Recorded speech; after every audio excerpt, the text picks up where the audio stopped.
Spoons మైదా పిండి తీసుకున్నాను నేను. కొంచెమే సాల్ట్ అనమాట, స్వీట్లోకి కొంచెమే, ఎక్కువ అవసరం లేదు.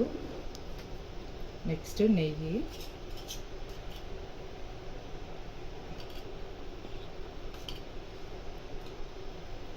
ఫస్ట్ ఇది మిక్స్ చేసుకోండి, వాటర్ అయితే పోసుకోవద్దు. ఫస్ట్ ఇది మిక్స్ చేసిన తర్వాత వాటర్ కలుపుకుందాం.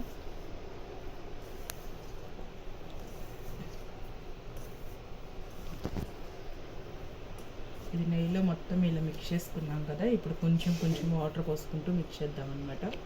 మనకి చపాతీ పిండిలా రావాలి. ఇలా చపాతీ పిండి కలుపుకున్నాం కదా, అలాగే ఉండాలి, ఇంతే సాఫ్ట్గా ఉండాలి. ఒక 10 మినిట్స్ పక్కన పెట్టేద్దాము. మూత పెట్టేసుకోండి, డ్రై అయితే అవ్వకూడదు. ఇలా చపాతీ ఇలా చేసుకోండి. ఇది కంప్లీట్గా ఇలా కట్ చేసుకోండి, అంటే కంప్లీట్గా కట్ అవ్వాలన్నమాట మనకి, లేకపోతే పొరలు పొరలుగా రాదు.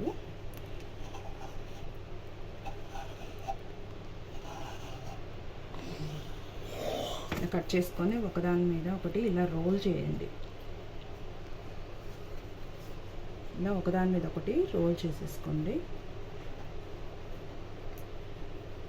ఇలా వచ్చేస్తాయి అన్నమాట పొరలు పొరలుగా మనకి. ఇలా ఇలా వచ్చేస్తుంది. ఇప్పుడు ఎడ్జ్ ఉన్నాయి కదా, ఎడ్జ్ని ఇలా ప్రెస్ చేయండి, సరిపోతుంది. ఇలా ప్రెస్ చేసేస్తే ఆటోమేటిక్గా ఇవి పొరలు అన్నమాట ఇలా వస్తాయి అన్నమాట కంప్లీట్గా మనకి. ఇప్పుడు పనస తొనలండి ఇలా ఫ్రై చేసుకుందాము. ఈ కళాయిలో నాకు 3 బట్టినాయి, ఎందుకంటే మనకి పొడుగ్గా ఉన్నాయి కాబట్టి. ఇవి కూడా ఎర్రగా వచ్చేంత వరకు ఫ్రై చేయాలి, అటు సైడ్ ఇటు సైడ్ అన్నమాట కంప్లీట్గా. ఇలా తెల్లుతుంది కదా, ఇప్పుడు యాలకులు వేసుకోండి.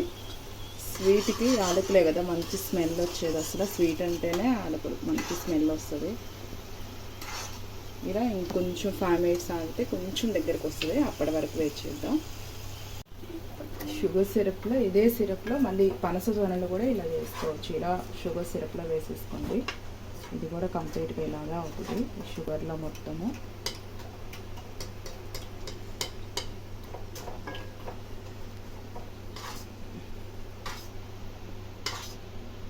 సిరప్ మొత్తం వీటిపైన ఇలా వేసేసుకోండి. మొత్తం పట్టేసుకుంటాం అన్నమాట. కొంచెంసేపు వెయిట్ చేద్దాం.